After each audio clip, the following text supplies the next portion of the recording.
Bom dia a todas e todos. Queria dar as boas-vindas a vocês na teleconferência de resultados do Grupo Fleury no primeiro trimestre de 2022. Estão presentes hoje conosco a senhora Giane Titsui, diretora-presidente, senhor José Filippo, diretor executivo de Finanças e Relações com Investidores, e Renato Braun, diretor de RI. Queria aproveitar para informar que este evento está sendo gravado e que também estamos disponibilizando tradução simultânea para o inglês. Primeiro, vamos fazer a apresentação dos resultados da empresa e, em seguida, iniciaremos a sessão de perguntas e respostas. Ao final dessa sessão, a senhora Giane fará as considerações finais. Todos os números que vamos citar aqui hoje são comparados ao mesmo período do ano de 2021, exceto quando especificado, e foram arredondados para o milhar mais próximo.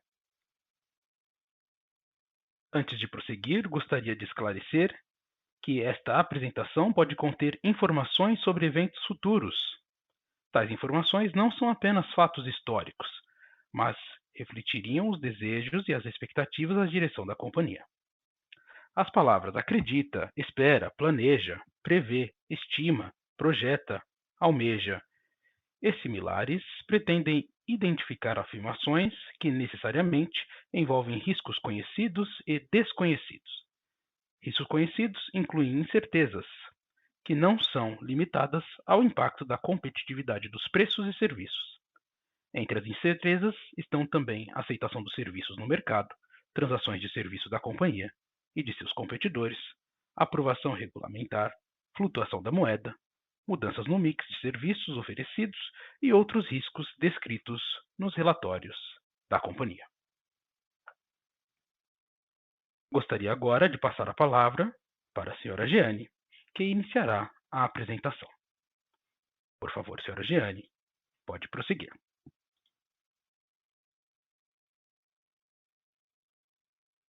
Bom dia a todas e todos. Agradeço primeiramente a participação de vocês aqui hoje. Antes de destacar os resultados do primeiro trimestre de 22, gostaria de falar da nossa estratégia de forma mais ampla.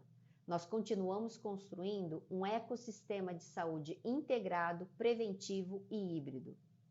Quem acompanhou nossa apresentação do quarto TRI 21, em março, já teve contato com os slides 3 e 4 e talvez os reconheçam.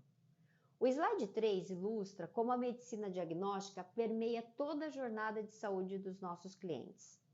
As ofertas dentro da medicina diagnóstica estão na parte de cima do gráfico com as nossas marcas e a jornada de saúde aparece na parte logo abaixo, a começar pela prevenção, com exames de check-up, serviços de vacinação e também genômica, por exemplo, e seguindo para consultas de atenção primária, com nosso serviço de telemedicina e também de consultas clínicas, por exemplo. Depois as consultas em especialidades médicas, que chamamos de atenção secundária, e por último terciária, que são as cirurgias de baixa complexidade, realizada em nossos centros cirúrgicos ambulatoriais. O Grupo Fleury já atua com diferentes serviços em todas essas etapas, e a jornada de saúde do paciente se complementa com a medicina diagnóstica, dando suporte para as decisões médicas em todas as fases de cuidado. É com essa estratégia de ecossistema integrado que montamos as 3 avenidas de crescimento do Grupo Fleury, ilustradas aqui no slide 4. Medicina diagnóstica, os novos elos da cadeia de valor e a plataforma de saúde. Esse primeiro trimestre de 2022 reforça a importância dessa estratégia. Continuamos seguindo firmes na nossa trajetória e, mais uma vez, atingimos desempenho recorde na história do grupo. Vamos aos destaques no slide 5. A receita trimestral foi de 1,2 bilhão de reais, recorde para um trimestre. Nós expandimos todas as linhas de negócio e crescemos 21,7% em relação ao mesmo período do ano passado. Se desconsiderarmos as receitas com os testes de Covid, nós crescemos 26,3% em relação ao primeiro TRI de 21. Já o nosso crescimento orgânico, que não leva em conta as aquisições realizadas no ano passado, foi de 11,8%, e isso reflete a força da medicina diagnóstica em todas as nossas marcas e também o reconhecimento que elas têm no que diz respeito à qualidade e excelência dos produtos e serviços que o grupo oferece. Se compararmos a receita do primeiro TRI 22 com o primeiro trimestre de 2020, período ainda livre dos efeitos da pandemia, crescemos 52,3%.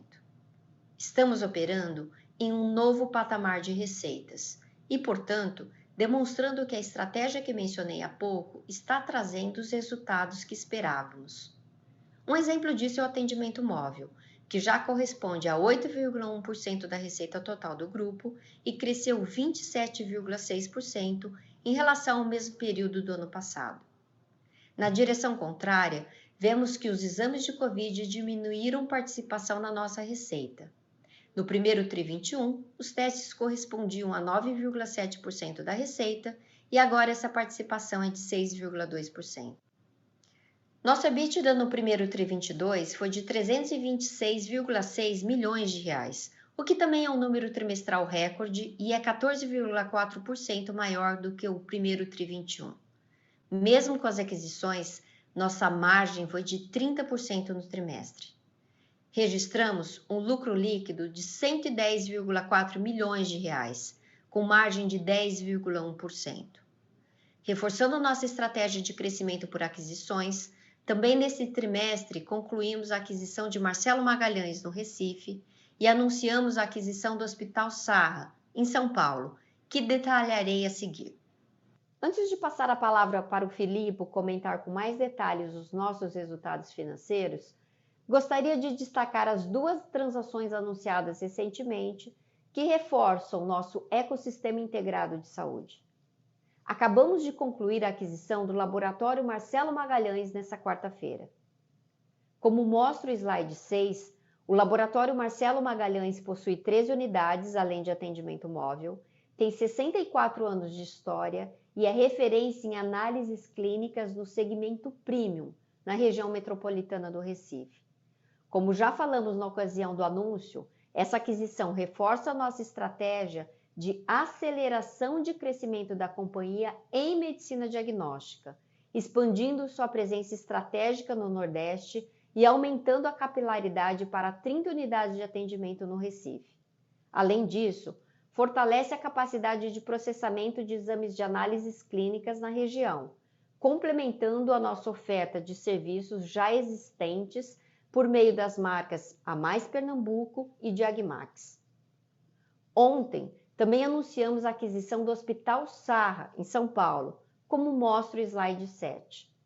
O Hospital Sarra é especializado em infusões de medicamentos imunobiológicos e conta com um centro cirúrgico hospitalar que realiza cirurgias de baixa complexidade.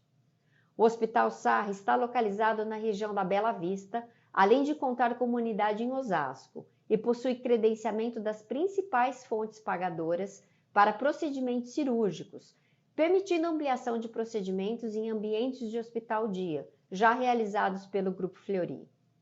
Adicionalmente, a aquisição do Hospital Sarra fortalecerá nosso posicionamento como um dos principais centros de infusão de medicamentos imunobiológicos na região metropolitana de São Paulo, onde já atuamos com o Centro de Infusões Pacaembu, CIP, e serviços de infusão de medicamentos imunobiológicos nos espaços da marca Fleury.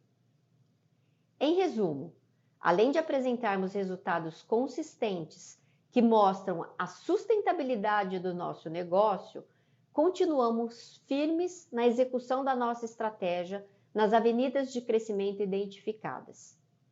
Passo a palavra agora ao José Filipe, diretor executivo de Finanças e Relação com Investidores, que comentará com mais detalhes sobre a nossa performance financeira. Obrigado, Jeane, e bom dia a todos. Seguirei agora com a apresentação trazendo um pouco mais de detalhes sobre os resultados financeiros do primeiro trimestre de 2022. No slide 8, podemos ver que mais uma vez a receita trimestral foi recorde de 1,2 bilhão, com crescimento de 21,7% em relação ao mesmo período do ano anterior. Se descontarmos os efeitos dos testes de Covid, esse crescimento sobe para 26,3%. Mesmo desconsiderando as aquisições realizadas em 2021, o crescimento orgânico foi de 11,8%, refletindo a força da medicina diagnóstica em todas as nossas marcas, que são reconhecidas pela qualidade de seus produtos e serviços. O segmento do atendimento móvel continuou crescendo e registrou expansão de 27,6%, representando 8,1% da receita bruta do ano, o equivalente à receita média de 25 unidades físicas. No slide 9, vemos a participação dos testes de Covid na receita bruta desde o início da pandemia. No primeiro trimestre de 2022, os testes de Covid corresponderam a 6,2% do total da receita, ante 9,7% no mesmo período de 2021. Esses números estão no mesmo patamar desde o terceiro trimestre de 2021. Como já comentamos anteriormente, desconsiderando essa participação de testes de Covid, o crescimento é de 26,3%, o que significa que o retorno às condições regulares de operação, ou seja, menos afetadas pelas excepcionalidades da pandemia, está ocorrendo de maneira positiva em todos os nossos segmentos, como destacaremos nos próximos slides. Indo para o próximo slide, slide 10, no primeiro trimestre de 2022, a receita bruta das unidades de atendimento apresentou crescimento de 17,9% em relação ao mesmo período do ano anterior, atingindo 921,8 milhões de reais. Se considerarmos somente o crescimento orgânico, o aumento da receita bruta das unidades de atendimento foi de 13,6%, demonstrando a força da medicina diagnóstica em todas as nossas marcas. Vale destacar o desempenho da marca Fleury, que apresentou crescimento de 18,6%, comprovando a consolidação e preferência da marca para exames eletivos. Seguindo para o resultado de novos elos e plataforma de saúde no slide 11, podemos ver que juntos os negócios cresceram aproximadamente 5 vezes se compararmos o primeiro trimestre de 2022 com o mesmo período de 2021. No primeiro trimestre de 2022, a receita bruta oriunda de novos elos e plataforma de saúde atingiu 79,3 milhões de reais, com crescimento de 471,9%, e representou 6,8% da receita bruta do grupo. O crescimento de 18 vezes de novos elos no trimestre reflete as aquisições realizadas, além da expansão de receita dos serviços existentes. Já a plataforma de saúde registrou 272 mil teleconsultas, um crescimento de 45,2% em relação ao primeiro trimestre de 2021, e a receita impulsionada totalizou 7,3 milhões de reais no período. No slide 12, destacamos o lucro bruto trimestral recorde de 324,7 milhões de reais, crescimento de 13,1% em relação ao mesmo período do ano anterior, e margem de 29,8%. Apesar dos desafios da pressão inflacionária e da forte base de comparação ainda reprimida nos custos de primeiro trimestre de 2021, conseguimos limitar o impacto nas margens através do repasse de preços realizado no início do ano.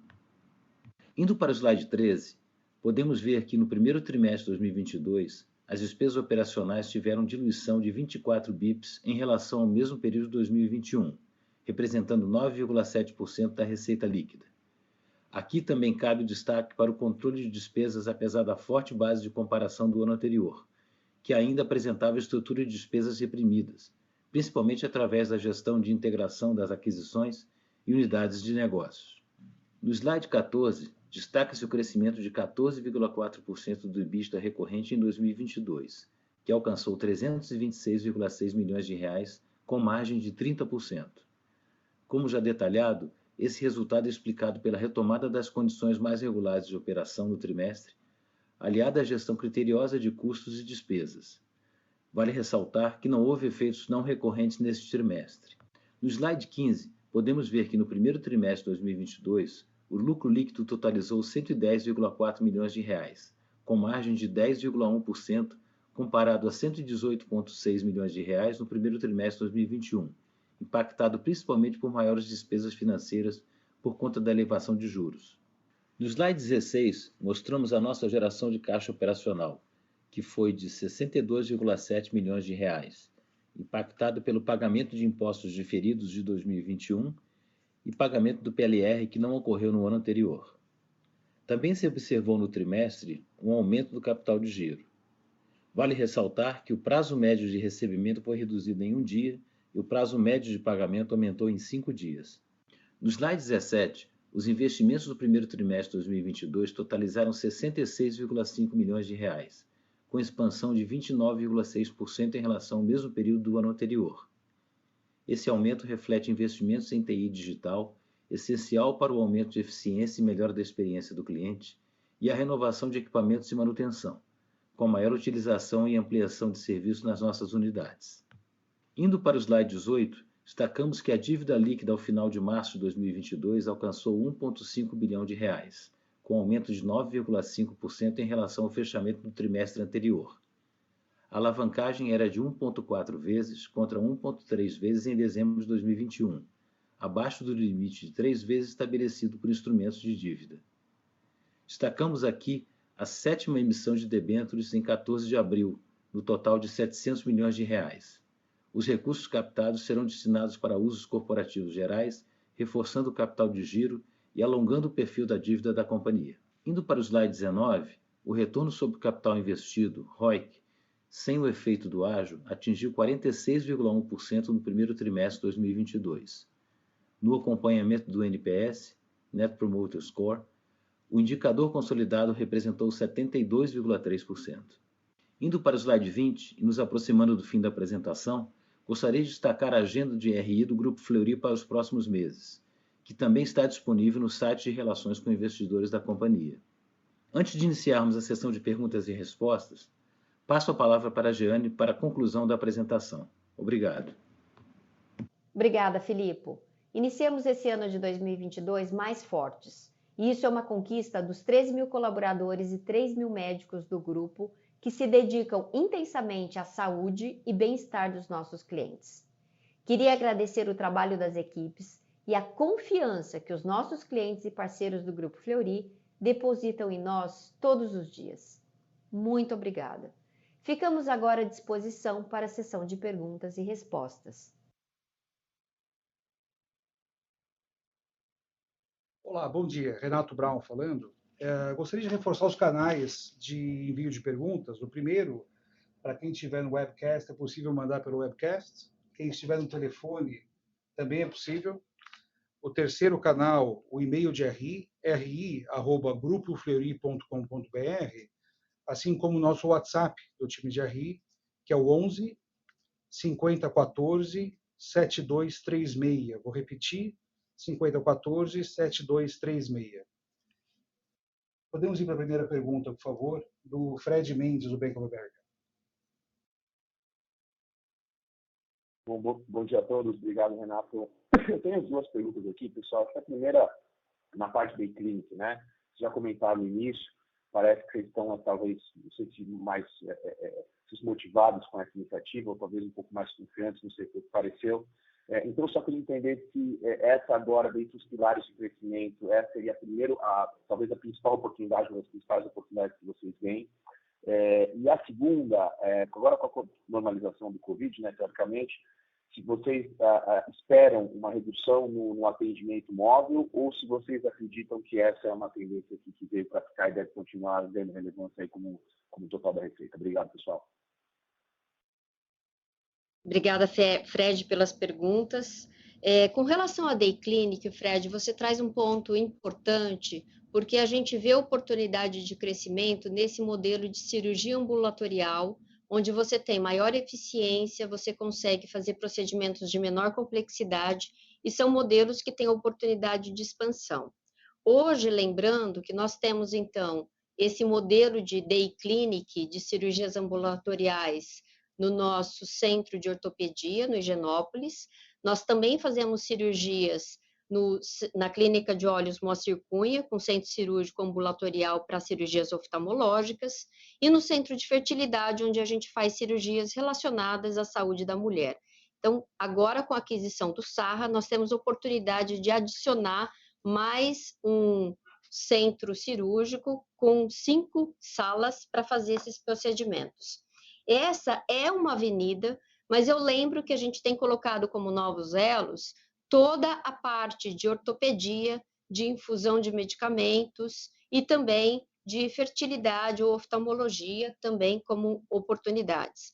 A gente vê, Fred, que esta combinação ela é muito importante para que a gente complete essa jornada de cuidado. Então, como a gente falou, toda a parte preventiva, as consultas, o diagnóstico e a gente dar a solução, o desfecho ambulatorial, seja por meio, por exemplo, de fisioterapia, seja realizando essas cirurgias de menor complexidade em ambiente de hospital-dia, ele completa, ele fideliza e a gente consegue fazer o desfecho. Então, de uma maneira geral, a gente tem falado sobre essa avenida de crescimento de novos elos, que inclui as consultas e também os tratamentos. E você tem razão, então, o modelo de hospital-dia é um modelo interessante para a nossa jornada de crescimento.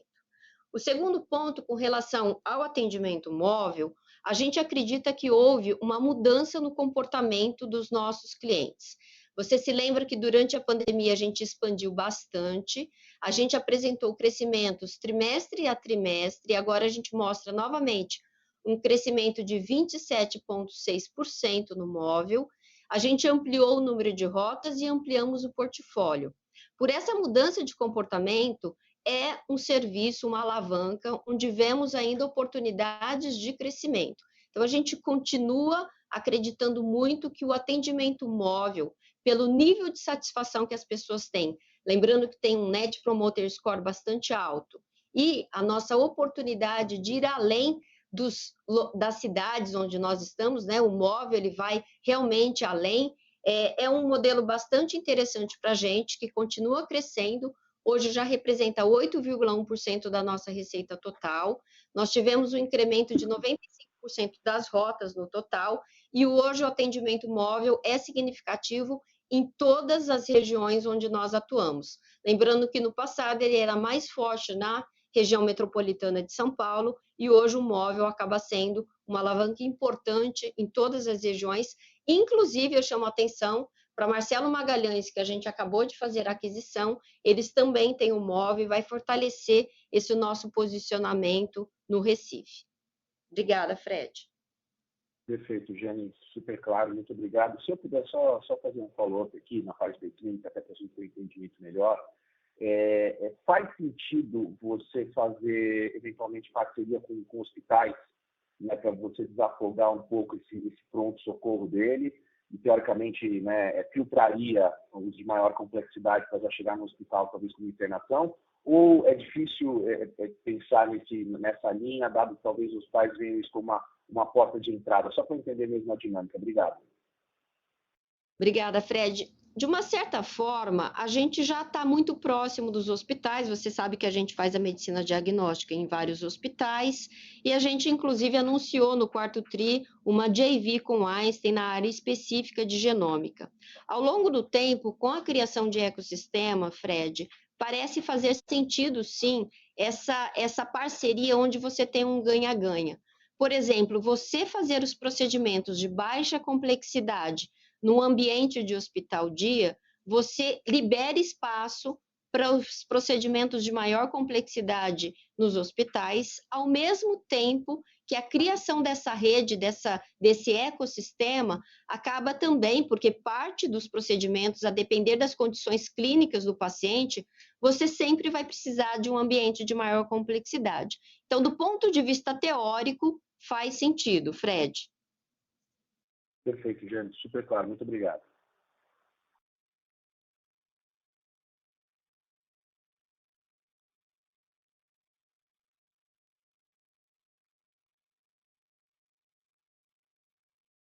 Senhoras e senhores, lembramos que para fazer perguntas, por favor, digitem *1. A nossa próxima pergunta vem de Maurício Cepeda, Credit Suisse. Oi, Jane, Filipe, Renato, obrigado pelo espaço. Eu tenho algumas perguntas aqui. A primeira de crescimento, um pouco de plano de crescimento, mas voltado para o negócio principal. Vocês estão um pouco, Jane, sobre atendimento domiciliar, mas eu queria também explorar um pouco como está a estratégia entre as marcas, né? A gente vê que vocês continuam com um crescimento forte nas marcas mais premium, mas marcas, por exemplo, com a mais, estão crescendo um pouco menos. Então, o que vocês têm pensado em termos de estratégia de crescimento com base nessa diversificação de tickets? E a segunda pergunta também sobre, talvez agora mais um pouco sobre tickets, né? A gente vê que o sistema de saúde está pressionado, os próprios reajustes que as operadoras estão pedindo, níveis de sinistro. Então, se vocês veem que pode haver alguma pressão de ticket um pouco acima do normal esse ano, o que vocês têm sentido aí nas negociações de começo de ano? E uma terceira pergunta um pouco mais inusitada, né? A questão que a gente achava que talvez não fosse evoluir muito, mas acabou evoluindo bastante, que é o piso da enfermagem. Se vocês estão preparados para isso, que vocês entendem que possa ser uma magnitude de impacto para vocês, e talvez eu também perguntar se o mix de profissionais hoje que fazem coleta de material biológico são mais de profissionais de enfermagem ou se vocês usam os profissionais de saúde. Muito obrigado. Obrigada, Cepeda, pelas perguntas. Eu vou começar aqui com a tua questão de crescimento. Como você mencionou, a gente vem apresentando um crescimento orgânico bastante saudável, de 11,8%. Eu lembro que nós temos um percentual de receita de Covid no primeiro TRI de 21, que é maior do que no primeiro TRI de 22. Então, se a gente tira Covid das duas bases, esse crescimento orgânico é ainda maior. Ele está em torno de 15,1%, tá?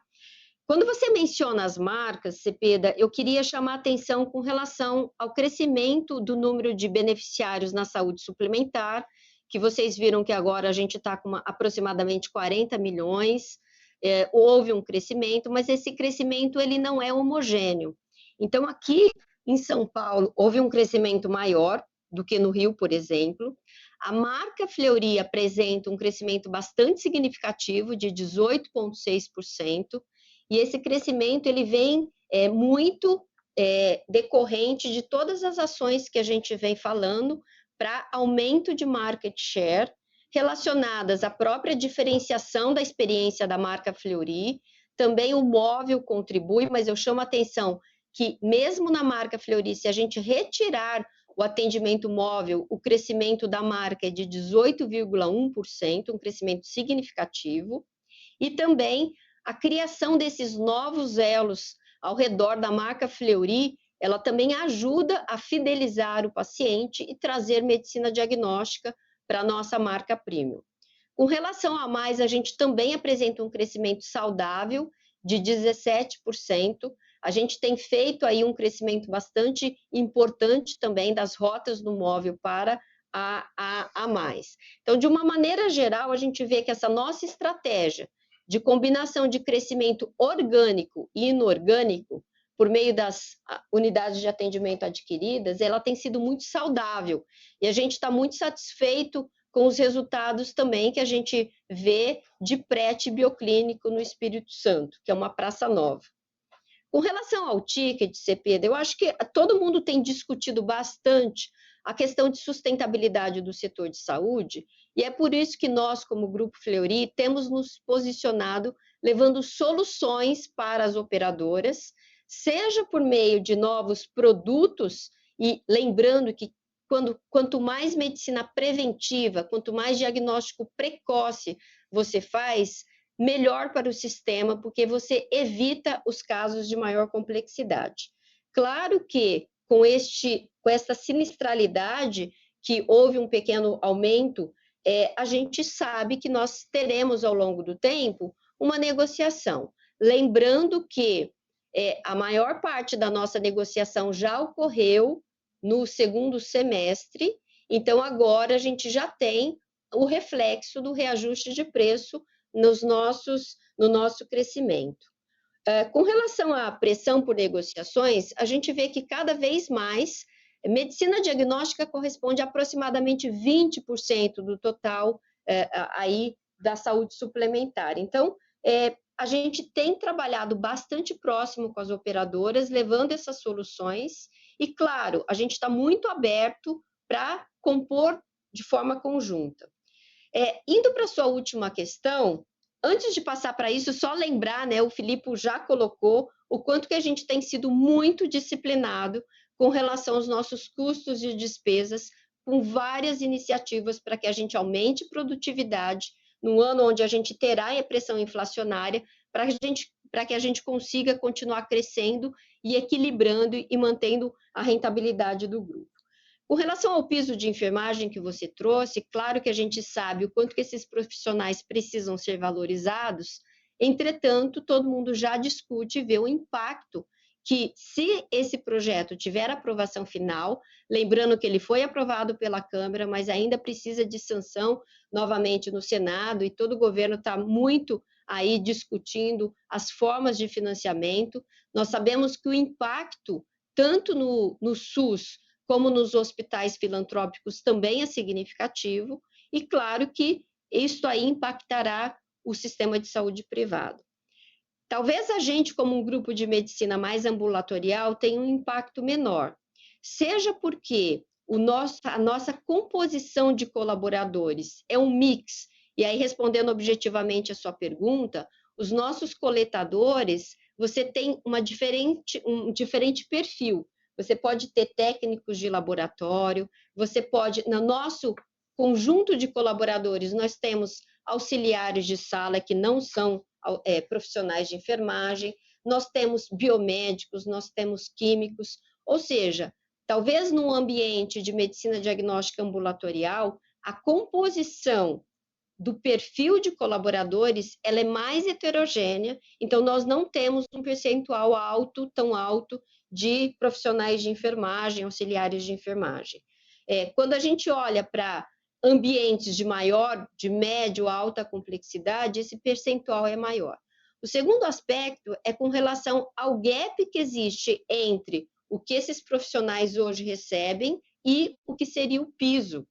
Lembrando que esse gap ele é maior em algumas regiões, a nossa maior operação está no Sudeste, onde esse gap é menor do que no Nordeste, por exemplo. Então, isso também é importante de se considerar com relação ao impacto. E, por fim, óbvio, a gente sabe que, como eu falei anteriormente, nós temos uma série de questões com relação a formas de mitigar e de ser disciplinado com relação aos custos para que a gente tenha o menor impacto possível no nosso resultado. Claríssimo, Jane. Muito obrigado. Obrigado, Jane. A próxima pergunta entrou via webcast da Estela Estrano, do banco JP Morgan. Eu vou ler para nós. Bom dia, pessoal. Obrigada pela apresentação. Como vocês estão vendo atualmente a rentabilidade dos business novos elos e plataforma de saúde? Qual a visão para o curto e médio prazo? Obrigado. Obrigada pela pergunta. Eu vou começar. Filipe, fica à vontade aqui para complementar, né? A gente tem falado que esses novos elos são negócios com uma estrutura de margem um pouco diferente do negócio de medicina diagnóstica.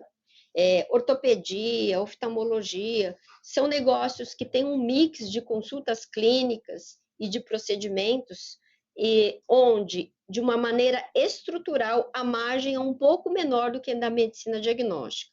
Mas eu chamo a atenção nessa nossa estratégia de continuar crescendo em medicina diagnóstica.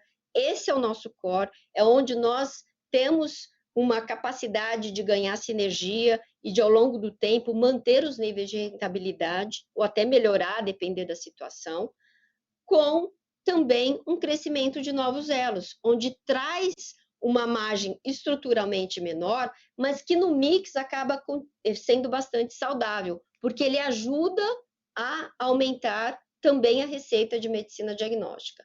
Então, a gente vê um pouco o que aconteceu agora no primeiro TRI. A gente sabe que no segundo semestre do ano passado a gente trouxe aquisições em novos elos, crescemos de forma significativa e, ao longo do tempo, a gente tem conseguido manter uma margem no primeiro TRI de 30%. Eu vou passar aqui, Filipe, você quer trazer algum complemento? Pois não, Jeane, obrigado, Estela, pela pergunta. Eu acho que o ponto, talvez, adicional, que você colocou bem, o nosso crescimento de novos elos, ele tem vindo de maneira inorgânica e orgânica. A gente já começa a construir um portfólio hoje que ele já consegue fazer a aferição, inclusive, do crescimento orgânico. Como foi claramente dito, estruturalmente, quando nós comparamos com medicina diagnóstica, novos elos têm uma margem um pouco menor. No entanto, o nosso objetivo é que, com o tempo, com a integração dessas atividades, com a chegada de potencial novas aquisições de novos elos, isso entrando no sistema, nós possamos ter o ganho de eficiência que a gente tem buscado em outras atividades e que essa margem vá subindo. Ela sempre será estruturalmente inferior à medicina diagnóstica, porque é um negócio complementar dentro da estratégia da jornada de saúde, como a gente tem falado. Então, essa que é a visão. Acho que tem uma perspectiva importante de crescimento agora que a gente já começa a ter massa crítica, começa a presença de novos elos tá dentro do negócio e com uma perspectiva futura. É lógico que aqui se tem sempre, na medida que novos elos crescem, ele traz mais atividade de medicina diagnóstica, então isso acaba se diluindo. Então, essa participação de novos elos dentro do portfólio de receita total do grupo, ele vai ficar sempre absorvido pelo próprio crescimento orgânico do negócio como um todo. Mas a nossa perspectiva é de que, ao longo do tempo, nós possamos agregar novas atividades, novos elos com maior eficiência e crescer a margem ganhando nessa experiência da gestão dessa atividade. Acho que é isso.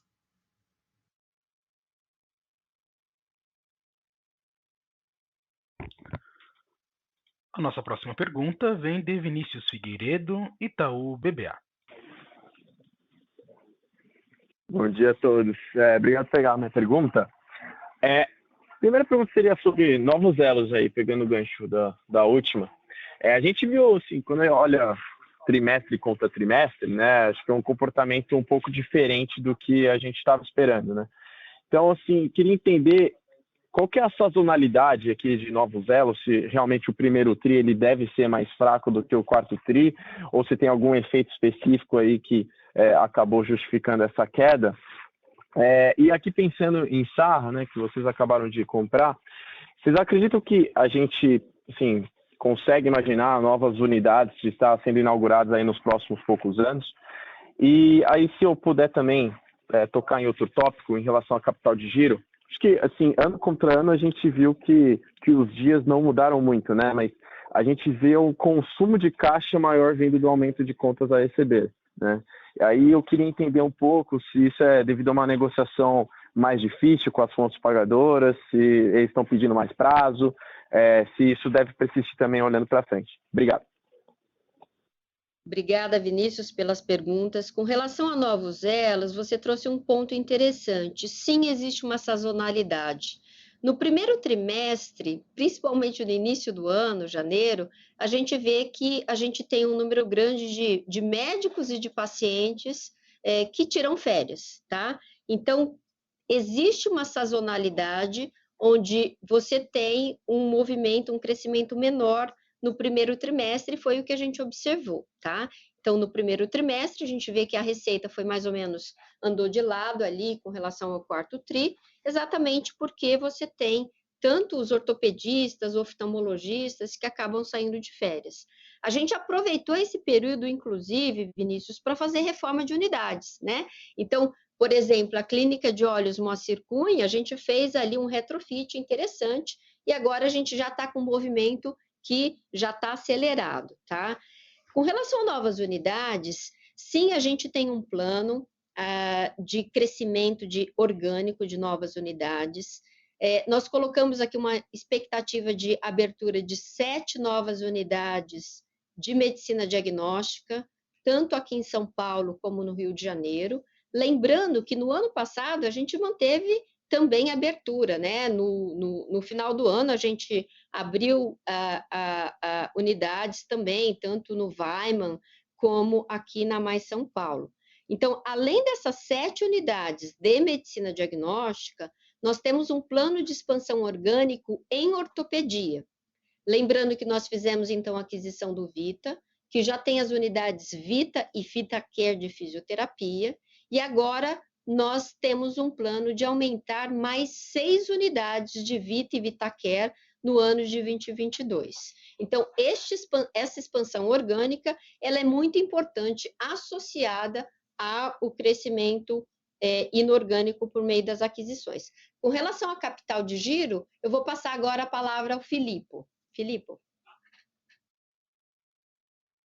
Pois não, Vinícius. Só em relação a contas a receber, o que a gente viu aqui estruturalmente no crescimento, ele está muito associado com o crescimento da receita propriamente. Ele não reflete nenhum tipo de mudança de postura ou de posicionamento por parte do nosso cliente. O que aconteceu aqui, inclusive, eu acho que é bom destacar, nós tivemos uma diminuição de um dia quando a gente faz a conta do prazo médio de recebimento. Então, não é uma questão de mudança em termos de postura da parte pagadora de ter algum tipo de influência aqui. Então, ele é meramente conjuntural por conta dessa situação do crescimento da receita. Aproveito para fazer um comentário em relação ao próprio caixa e a geração operacional de caixa no trimestre, e nós colocamos essa informação, é que a gente teve algumas situações extraordinárias, vamos assim dizer aqui, que não afetam o ano. A gente pode imaginar que a geração de caixa do ano ela está dentro do que a gente esperava e do que a gente pode estar alinhado com as próprias projeções de mercado. Ou seja, nós tivemos aqui um pagamento de imposto que foi diferido ao longo do ano de 2021, e um outro fator foi o pagamento de PLR também, que afetou a parte de folha, que também, quando a gente olha o ano anterior, nós não tínhamos isso, não aconteceu isso no ano anterior. De certa maneira, alguns fatores que acabaram influenciando a geração de caixa do primeiro trimestre, que foram extraordinários, que não devem influenciar e afetar o resto do ano. Então, basicamente, acho que são os comentários dentro dessa gestão do caixa e do capital de giro do trimestre. Excelente, ficou claro. Obrigado, Jeane. Obrigado, Felipe.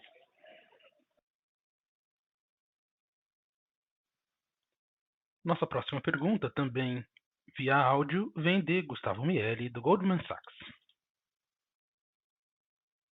Bom dia, Jeane, Filipe, Renato, demais participantes. Obrigado por pegarem as minhas perguntas. Acho que são alguns pontos aqui que eu queria tratar, pessoal.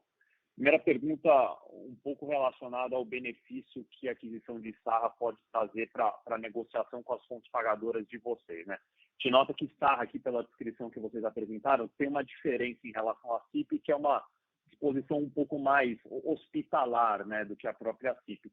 Você acha que essa solução um pouco mais integrada em fusões pode dar alguma diferenciação para vocês nas negociações com as fontes pagadoras, pessoal? Dado que a gente está num ambiente setorial aí um pouco difícil em sinistralidade, né, um número ainda bastante pressionado sequencialmente aí com o que a gente viu em 2021.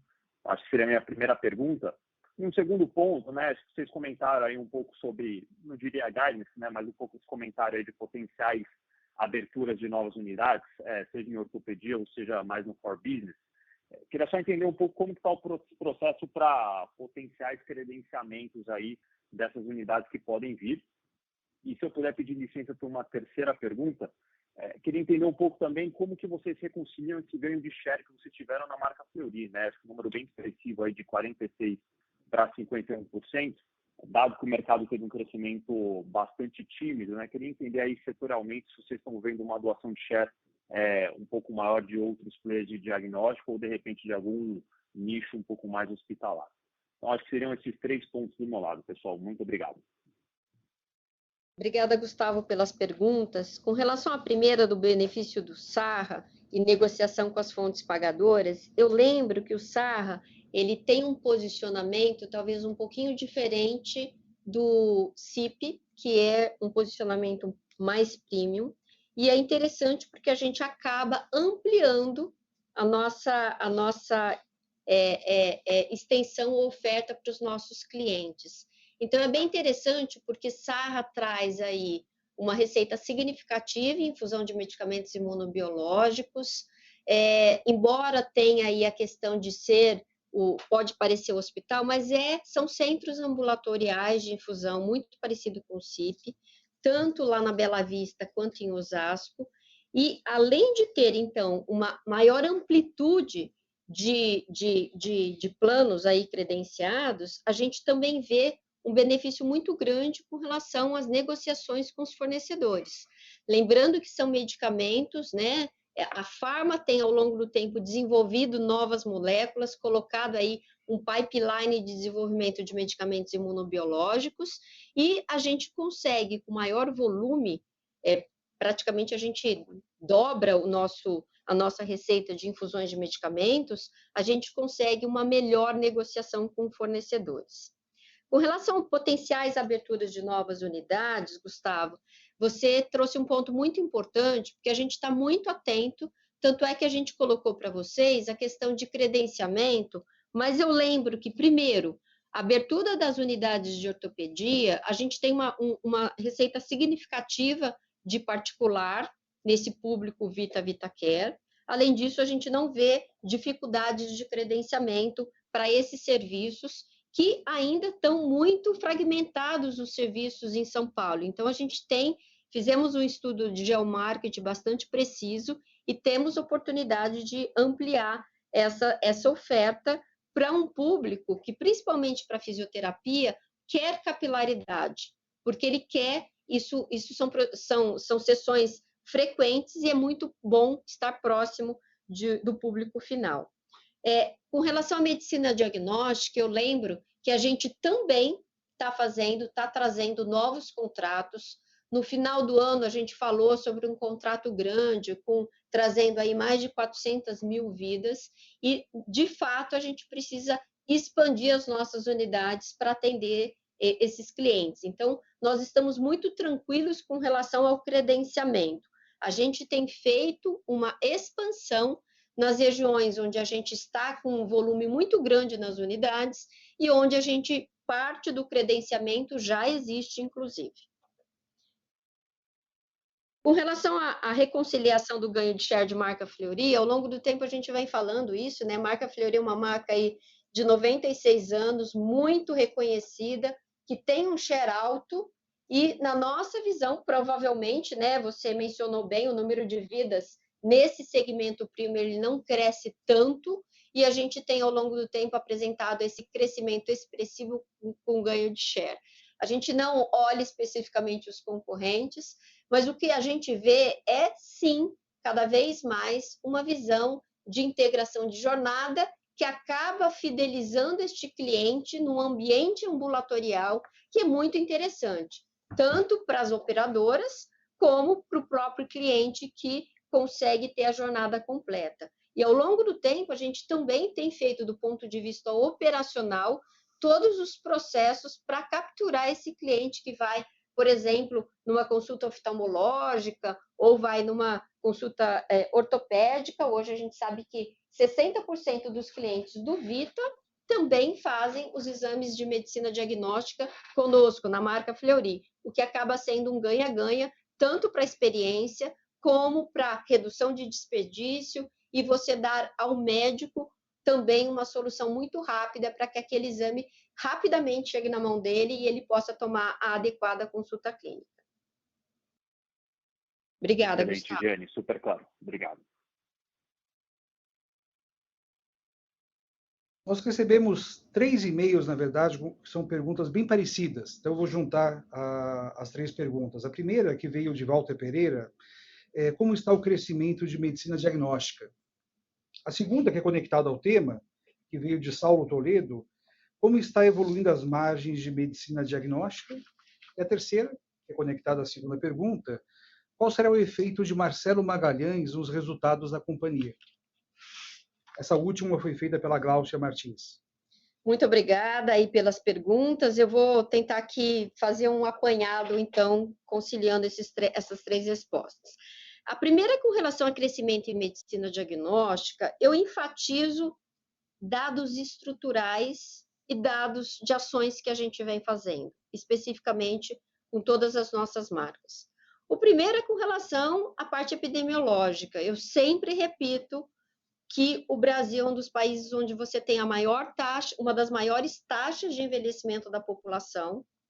A gente sabe que as pessoas com idade superior a 60 anos têm mais doenças crônicas e vão precisar de mais serviços de saúde, e a medicina diagnóstica é uma área que acaba percorrendo todas as etapas de cuidado, prevenção, diagnóstico e também a parte de tratamento. Então, existe aqui uma tendência epidemiológica no Brasil de um potencial de crescimento de medicina diagnóstica.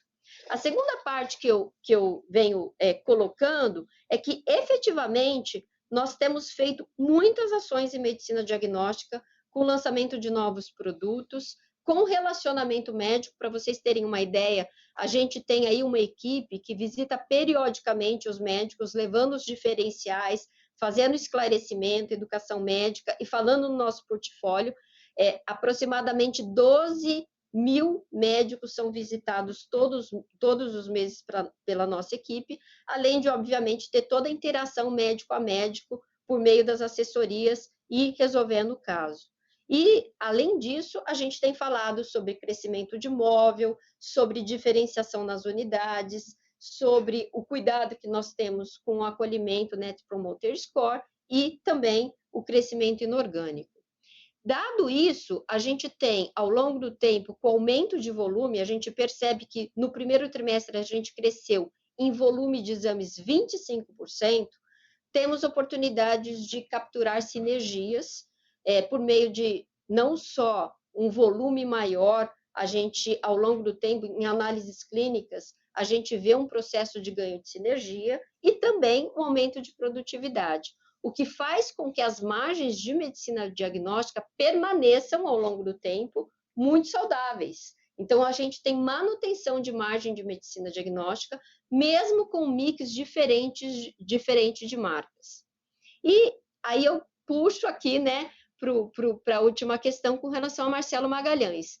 Marcelo Magalhães é uma marca muito tradicional, uma referência no Recife, tem 13 unidades de atendimento e atendimento móvel, e Marcelo Magalhães é um laboratório voltado para análises clínicas no segmento premium, então com uma margem bastante elevada. Lembrando que com a aquisição de Marcelo Magalhães, a gente tem captura de sinergia, porque a gente já faz análises clínicas com a Mais Pernambuco e também imagem com Diagmax e a Mais Pernambuco.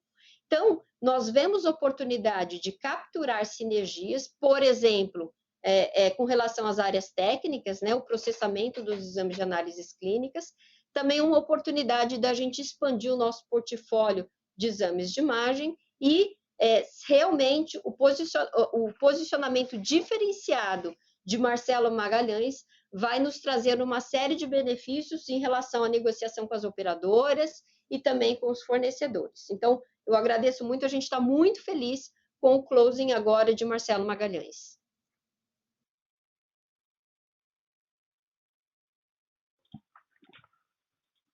Nossa próxima pergunta, via áudio, vem de Ricardo Boiati, Banco Safra.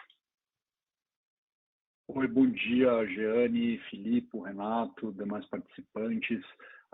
Eu tenho algumas perguntas que acho que são, na verdade, mais follow-ups aí de comentários já feitos. A primeira delas, voltando na parte do crescimento orgânico, principalmente, né? Acho que, Jeane, você deu vários insights aí, né, de alguns pontos que ajudaram, né, nessa performance de crescimento ajustado aí de cerca de 15% aí no trimestre. Se você puder detalhar um pouco mais, assim, ou pelo menos ranquear, né, quais foram os principais fatores, né? Então, um dos fatores que a gente olha é a recuperação de planos de saúde desde o pico da crise lá gerada pela pandemia, que tem sido recorrente aí ao longo dos últimos meses. Imagino que esses pacientes vão cada vez mais visitando os médicos ou iniciando tratamentos.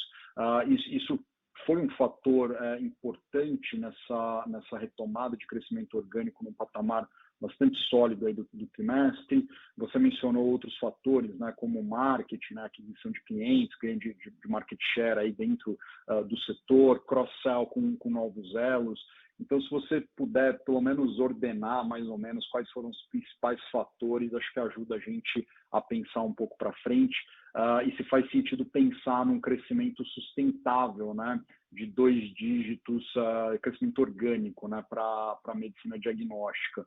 A primeira pergunta um pouco ampla aí. A segunda pergunta é mais com relação à alocação de capital.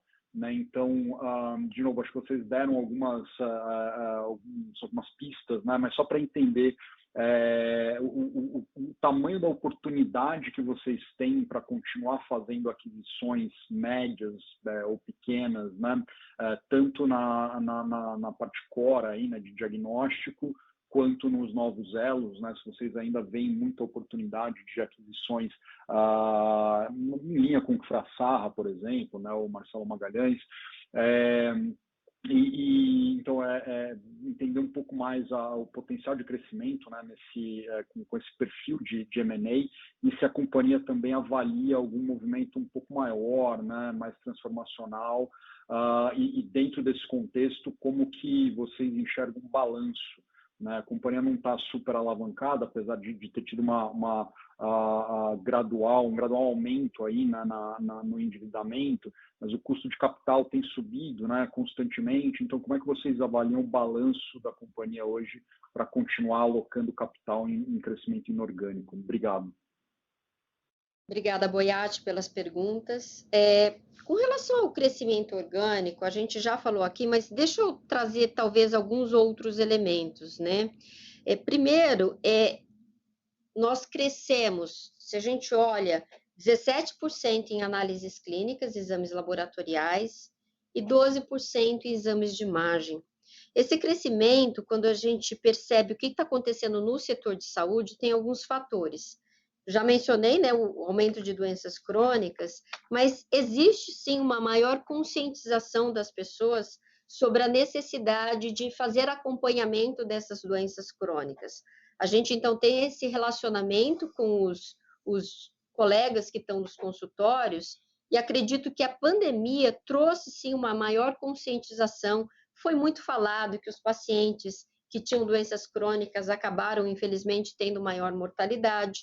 Também nós sabemos que, durante a pandemia, vários pacientes deixaram de fazer o acompanhamento e agora eles retornaram, e sabemos que essa perda de acompanhamento ou a perda de tratamento, às vezes, acaba exacerbando um pouco as doenças. Temos um pouquinho de fatores que nós sabemos que os pacientes no pós-Covid também têm uma série de situações crônicas que vão ficar, e a gente tem colocado toda essa nossa estratégia de capturar o paciente.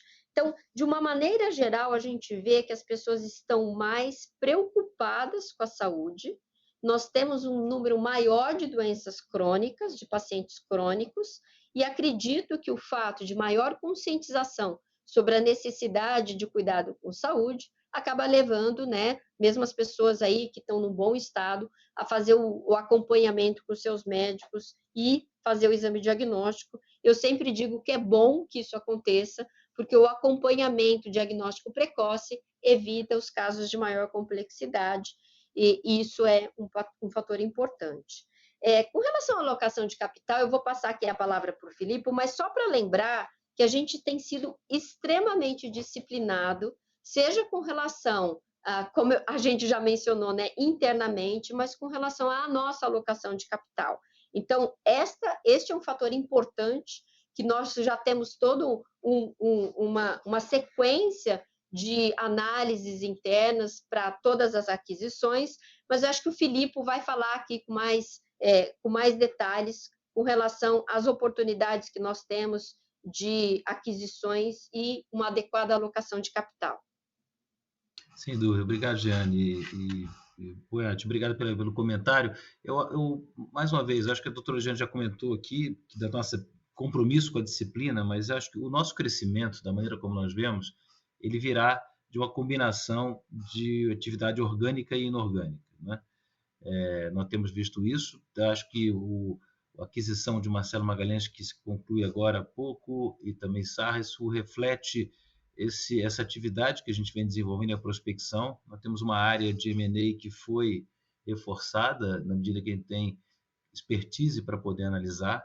Agora, não é nosso objetivo fazer negócios que não estejam alinhados com a nossa disciplina e nossos objetivos. Então, isso traz um desafio, né, do hit rate, que você pode analisar muita coisa, mas nem sempre é muito fácil você concluir dentro de parâmetros que você estabelece. Mas eu acho que a gente pode imaginar, e acho que você comentou isso, da nossa alavancagem. Ainda temos um espaço de alavancagem, mas ele é limitado, ele não é infinito. A gente vai usar essa combinação na medida que a gente pode. A gente está aí no final do trimestre com 1,4 vezes dívida líquida EBITDA, né? A gente fala algumas situações que nós poderíamos aproximar talvez de 2, né? Que ainda está distante dos 3 vezes, que seria aí o limite técnico por conta dos nossos instrumentos de dívida, mas a gente administra isso de uma maneira intermediária, obviamente, e é assim que a gente segue, que a gente vai analisar. Então, essa combinação dos parâmetros é que vai levar ao sucesso da gente continuar dessa linha. É sempre bom lembrar que os alvos e as nossas aquisições, eles trazem já EBITDA, né? Então isso ajuda também essa combinação, né? Você está fazendo uma aquisição que já está estabelecido, que já está operando com um nível de EBITDA, já traz as próprias sinergias e o ganho de eficiência, eles reforçam isso, então isso também contribui dentro dessa combinação onde nós vamos fazer aí os cálculos e as avaliações. De maneira geral, acho que é isso. Você falava também um pouco das oportunidades de movimentos maiores, das transformacionais, aí já fica mais da oportunidade, seriam situações mais especiais e específicas, né? Eu acho que aqui a gente está falando mais nesse pipeline de prospecção que a gente tem, nessa busca da combinação do crescimento orgânico com inorgânico, que nós entendemos que ele é sustentável, que ele pode seguir nessa tendência. Tá ótimo, muito obrigado, Jeane, Filipe. Obrigado, pessoal. Nossa próxima pergunta vem de Ian Siskin, BTG Pactual. Bom dia, Jeane. Bom dia, pessoal. Tudo bem? São algumas perguntas aqui do nosso lado. A primeira é um follow-up da pergunta do Fred, né, sobre atendimento móvel. Eu queria perguntar se vocês têm percebido algum efeito de substituição de demanda dos PSCs para atendimento móvel, né? E se vocês veem esse movimento, queria perguntar se existe aí alguma possibilidade, algum plano de enxugamento das unidades, aproveitando aí esse aumento da demanda de atendimento móvel, tá? Essa é a primeira delas.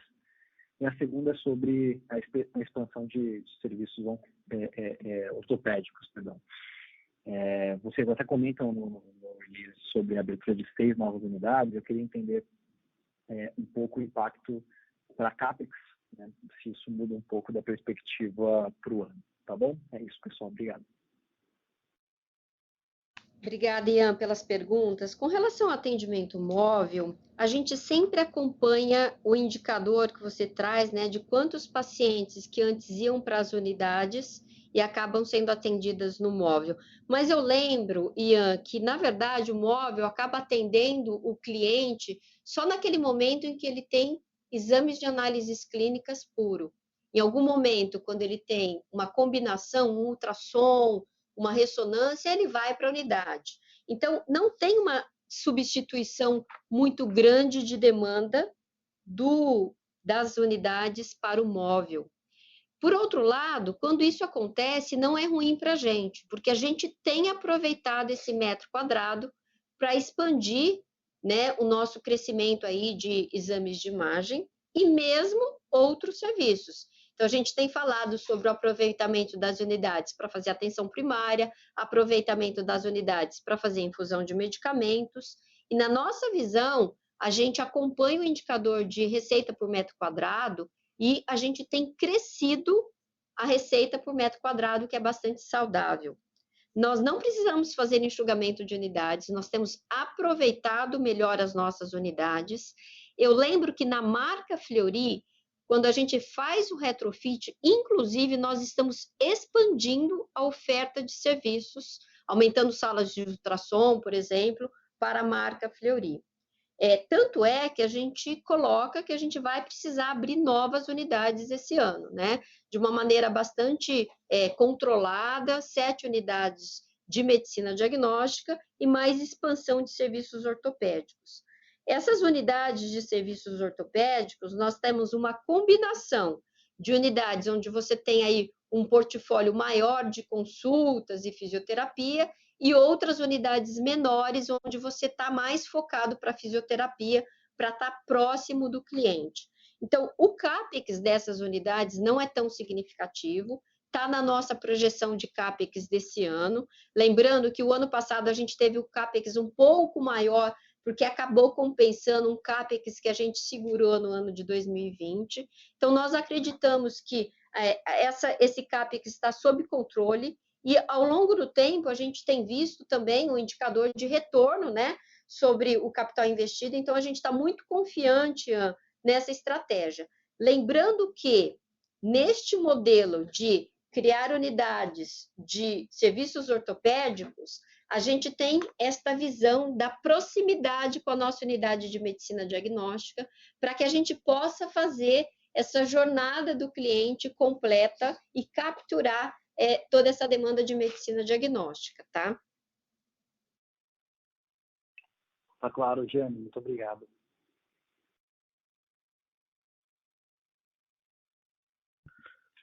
Senhoras e senhores, lembramos que para fazer perguntas, por favor, digitem *1. A nossa próxima pergunta vem de Vinícius Ribeiro, UBS. Boa tarde, pessoal. Obrigado por pegarem as perguntas. São 2 temas aqui que a gente queria endereçar com vocês. Primeiro, ficando um pouco na questão da marca Fleury, né? Quando a gente olha a dinâmica de ticket consolidada, ela é um pouco diferente daquilo que a gente esperaria quando a marca premium cresce mais do que consolidado e o ticket fica flat. Então, acho que a pergunta é se o ganho de market share que vocês reportaram tem alguma relação com o preço ou se tem alguma outra coisa que a gente está perdendo.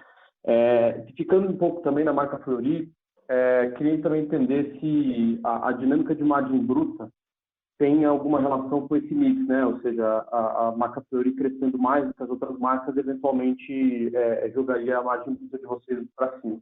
E aí o segundo tema é falar um pouquinho de saúde D.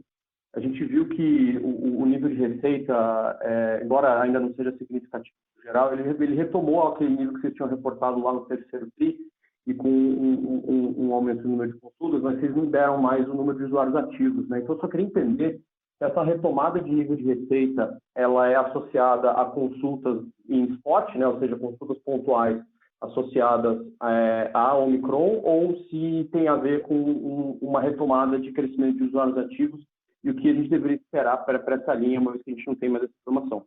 É isso. Obrigado, pessoal. Obrigada, Vinícius, pelas perguntas. Com relação ao ticket que você mencionou, esse crescimento da marca Fleury é muito saudável e o nosso ticket de marca Fleury, né, do segmento premium, é maior. Mas quando você menciona que houve, né, essa receita por exame que a gente abriu para vocês, uma redução, eu lembro que aqui é fruto do mix entre análises clínicas e imagem.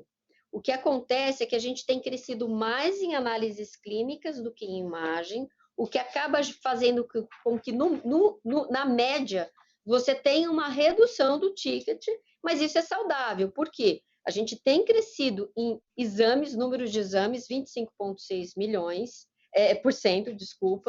crescemos 17% em análises clínicas e 12% em imagem. Então, na verdade, esse ticket que cai aqui é porque, na verdade, o mix, o número de exames de análises clínicas é maior do que o número de exames de imagem. O nosso ganho de share, claro que sempre tem uma série de negociações e a gente está, ao longo do tempo, muito próximo das operadoras. É interessante trazer cada vez mais volume, porque vocês sabem que por exemplo, no processamento dos exames de análises clínicas, com mais volume, você reduz aí o nosso custo com os ganhos de sinergia, mas de uma maneira geral, as negociações têm sido saudáveis, tá?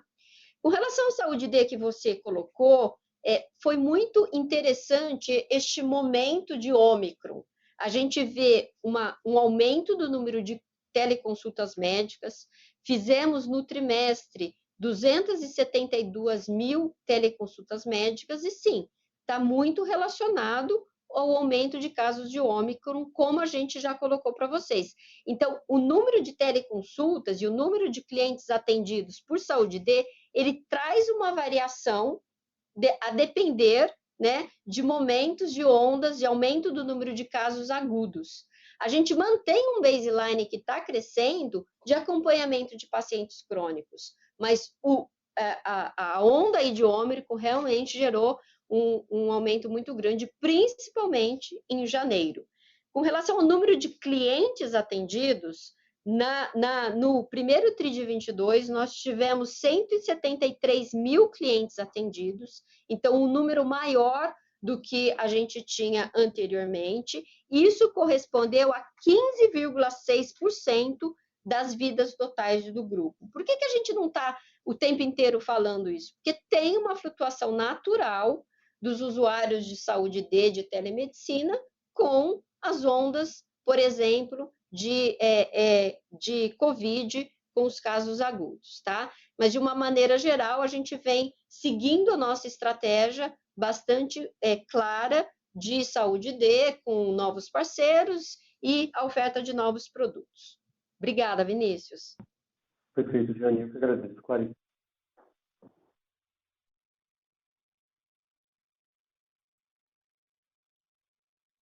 Não havendo mais perguntas, encerramos neste momento a sessão de perguntas e respostas.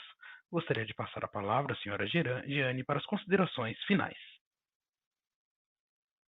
Agradeço a todos que participaram dessa divulgação de resultados do primeiro trimestre de 22. Estamos muito confiantes na nossa estratégia de construção de um ecossistema de saúde integrado que contribui para a sustentabilidade do sistema de saúde.